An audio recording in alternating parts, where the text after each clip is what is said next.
Hello everyone, welcome to our channel Education Hotspot. So this is the topic which is related to your IGNOU MA Sociology first year subject, that is MSO3 Sociology of Development. Already channel में जितने भी important PYQs हैं, important question की playlist बनी हुई है. इस video को भी मैं प्लेलिस्ट में ऐड कर दूंगी तो आप इसे देख सकते हैं. काफी क्वेश्चंस ऑलरेडी हैं. आई होप आपने वो सब देख लिया होगा. तो एक अच्छा खासा अमाउंट ऑफ क्वेश्चंस आपके पास हो जाएगा फॉर योर एग्जाम प्रिपरेशन.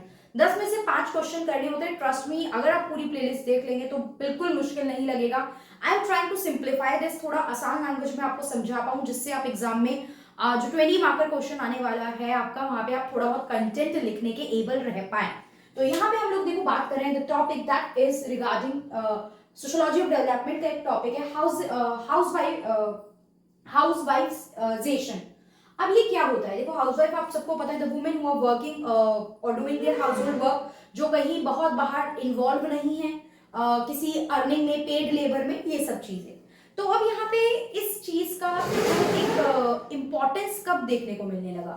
इस चीज का इम्पोर्टेंस देखने को मिलने लगा. देखिए हम कॉलोनी थे, ये हमें पता है. तो कॉलोनिज्म के टाइम पे जब एग्रीकल्चर वाला पार्ट जो थोड़ा कम होने लगा था, तो people are trying to look out certain some more way to earn. वो ढूंढ रहे थे कुछ और तरीके जिससे वो अर्न कर सके. तो उस टाइम पे when male are going out to earn, industries में वर्क कर रहे थे, तो यहाँ पे वुमेन्स ने भी एक तरीका जो है वो देखा, वो सोचा. तो यहाँ पे एक लेस मेकर की स्टडी के बेसिस पे आपकी एक पर्सन है मैरिया माइस, सोशियोलॉजिस्ट है, फेमिनिस्ट थिंकर है. इन्होंने यहाँ पे लेस मेकर की स्टडी करके इस कंसेप्ट को बताया कि वुमेन जो एग्रीकल्चर में चीजें नहीं हो रही थी, वहां से उतना सब्सिस्टेंस नहीं आ रहा था, तो they were trying to get some time, अपने पूरे शेड्यूल में से टाइम निकाल के वो क्या कर रही थी, वो कुछ एक्स्ट्रा वेजेस कमाने के लिए यहाँ पे काम कर रही थी.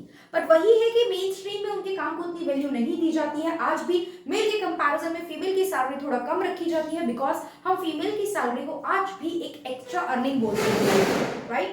हम क्या कहते हैं कि 4 पैसे एक्स्ट्रा आएंगे. वी डू नॉट से कि वुमेन काम करके घर चला लेगी, और ये मैंने मल्टीपल टाइम बोला भी हुआ है, राइट? इतना आसान नहीं है. लाइक अभी भी for example when I am making the video, I am done with all my household chores, works, वो सब काम थोड़े थोड़े खत्म करके I am making this video. ठीक है, हो सकता है बहुत से मेल लोगों को, वो देखिए मैं ये नहीं कह रही हूँ मेल फ्री रहते हैं, उनके पास और 10 तरीके की रिस्पॉन्सिबिलिटी होती है. I am not saying that and I am not complaining about that, but I am just taking an example, right? So this is just an example. तो यहाँ पे देखिए क्या होता है कि जब जहाँ पे आप डिवीजन ऑफ लेबर जो है उसमें वुमेन का रोल फिक्स कर देते हैं कि they have to work as हाउसवाइफ्स, राइट? तो the process by which division of labour has relegated women to the role of housewife, this is housewifisation. फिर एंजल्स जो थे, जो टॉक कर रहे थे कैपिटलिस्ट सोसाइटी, ठीक है, कैपिटलिज्म, इन सब के बारे में बात करी थी, तो ये तो सिर्फ क्या बोल रहे थे कि एक क्लास होती है जो क्या करती है, एक्सप्लॉइट करती है, और एक लोग होते हैं जो एक्सप्लॉइट हो रहे हैं. तो ये प्रोडक्शन, लेबर के बारे में बात कर रहे थे, right? Modes of production, labour, capitalism, इन सब के बारे में इस चीज को इन्होंने बोला था. पर इसी को हम लिंक कर देंगे अगर मेल और फीमेल से, क्योंकि मेल फीमेल एक हिडन चीज थी इस कंसेप्ट की.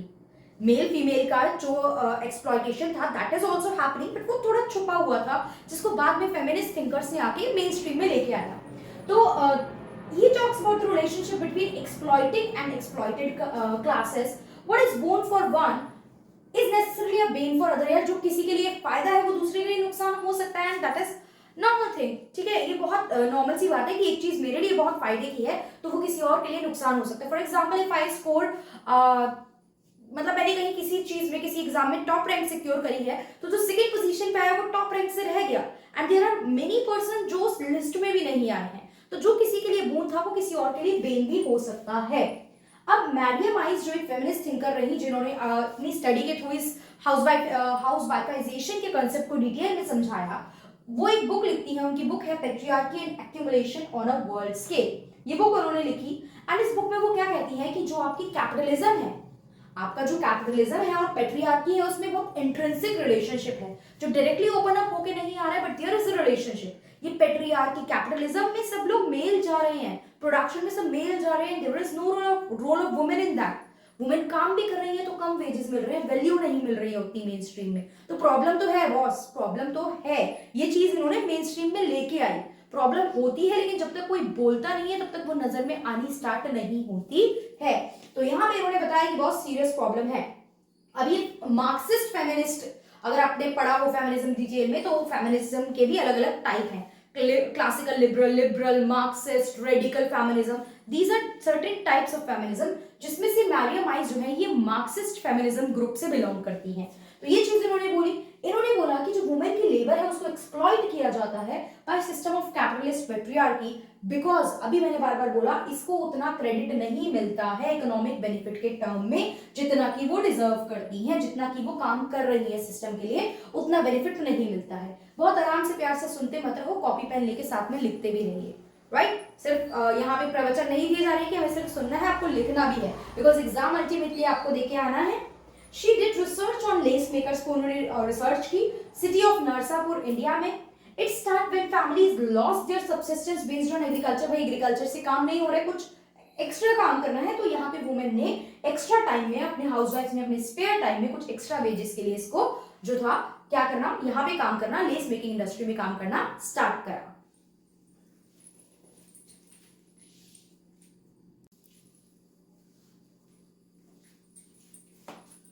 सो नाउ व्हाट हैपनिंग, इस वजह से जो था वुमेन एक आसानी से अवेलेबल होने वाली लेबर का काम कर रही थी, आसानी से अवेलेबल हो जाती थी and they can easily dispose them of. मतलब कोई चीज आपने यूज करा, उसका वर्क लिया एंड देन आपने उसे थ्रो कर दिया, क्योंकि लेस वेजेस दे रहे हो, कोई एग्रीमेंट नहीं है, दे आर नॉट कंसीडर्ड कि वो इकोनॉमी में कुछ पार्टिसिपेशन कर रही है।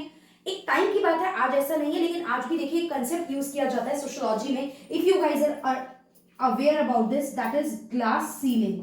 ग्लास सीलिंग क्या होता है कि एक लेवल तक वुमेन को प्रमोशन दिया जाता है, but up to a certain level उनका प्रमोशन रुक जाता है। वो एक थिन ग्लास है, मतलब एक तरीके से एक रुकावट लगी हुई है जो आपको नहीं दिख रही है, ट्रांसपेरेंट है, लेकिन एक्चुअली में वो है कभी भी डायरेक्ट नहीं है, मतलब डिफरेंट एक थोड़ा प्रैक्टिकल नॉर्मल लैंग्वेज में समझे कि अलग अलग रीजन देके प्रमोशन को रोक दिया जाता है। एग्जैक्ट रीजन नहीं बताए जाते हैं, बट वो एक ग्लास सीलिंग अभी भी देखने को मिलती है। एक ग्लास यानी ट्रांसपेरेंट टाइप की सीलिंग रुकावट है that do not allow women to be at the top most position. देखो आप 4, 5, 10 वुमेन को देख के ये बात नहीं बोल सकते हो गाइस। देखिए ऐसे मेरे पास बहुत सारे एग्जांपल है to give you who are setting the great example of women empowerment, ऐसा नहीं है, बट स्टिल हम एक on an average general level पे बात कर रहे हैं। ऑल्दो थिंग्स आर चेंजिंग, काफी चीजें बदल चुकी है, काफी चीजें बदल रही हैं और आगे बदलेंगी भी, so do not mix it with that thing. ठीक है, यहाँ पे टॉपिक का मतलब हमें समझना है। तो ये चीज बोली गई कि इनको लेस पे किया जाता है डेली मेंटेनेंस के लिए। 19th एंड 20th सेंचुरी में देखें तो this took the form of the constructing women as mother and housewife whose work was free. देखो काम तो वो कर रही हैं, लेकिन उनका काम माना जा रहा है फ्री है, क्योंकि जो वेजेस आप दे रहे हो that was only for the sake of the name, बस नाम मात्र के आप उन्हें पैसे दे रहे हो। क्या माना गया कि हाउसवाइफ जो काम नहीं कर रही है लेकिन सिर्फ इनकम जनरेटिंग एक्टिविटी में इन्वॉल्व है, मतलब उनके काम को काम की वैल्यू ही नहीं दी गई, the work was not legitimise, मतलब उनको लीगल वैल्यू नहीं दी गई है काम को। तो वुमेन जो थी, women are cheap and submissive and have become the optimal flexible labour force. Best था क्योंकि सस्ते में मिल रही थी, फ्लेक्सिबल था, आसानी से काम पे रखो, काम हो गया, देन रिमूव, चेंज कर सकते हो, बीच में कोई नहीं आई तो आप और किसी से काम करा सकते हो। ऑप्टिमम मतलब होता है बेस्ट, फ्लेक्सिबल जिसमें चीजें चेंज हो सकती हैं आसानी से। तो optimal flexible labour force women को कंसीडर किया जाने लगा था, और इनकी लेबर जो थी इट बिकम अननोटिस्ड और शेडो वर्क। शेडो वर्क मतलब परछाई में छुप के काम हो रहा है, डायरेक्टली विजिबल और मेन स्ट्रीम में आ ही नहीं रही है ये, and they are not considered as a part of economy. उन्हें इकोनॉमी का पार्ट ही नहीं मानते थे, बिकॉज उनकी लेबर जो थी माना जाता था it is not creating any surplus और कैपिटल, और उसको आप लेबर मार्केट में सोल्ड नहीं कर सकते हो, उसको बेच नहीं सकते हो। Clear?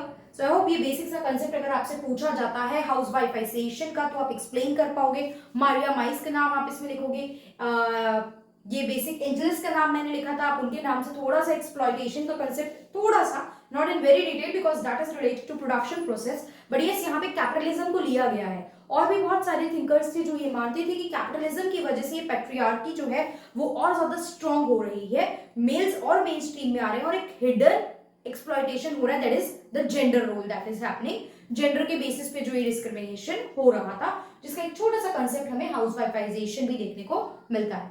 So this is the topic of MSO3 first year subject है सोशियोलॉजी ऑफ डेवलपमेंट। समझ में आया होगा, प्रीवियस वीडियो आप लोगों ने देखी होंगी। In case you are facing any problem, if you have any doubt, then you can mention it in the comment box, और आप मुझे इंस्टाग्राम पे फॉलो कर सकते हैं, वहां पे भी आप मुझे पर्सनल कोई भी डाउट है, कुछ पढ़ रहे हो वो नहीं समझ में आ रहा तो भेज सकते हो, I will try to clear that, और उसको मैं आपको ऑडियो या टेक्स्ट फॉर्मेट में रिप्लाई जल्दी से जल्दी देने की कोशिश करूंगी. So that's all for this video. See you in the next video and thank you for watching the video.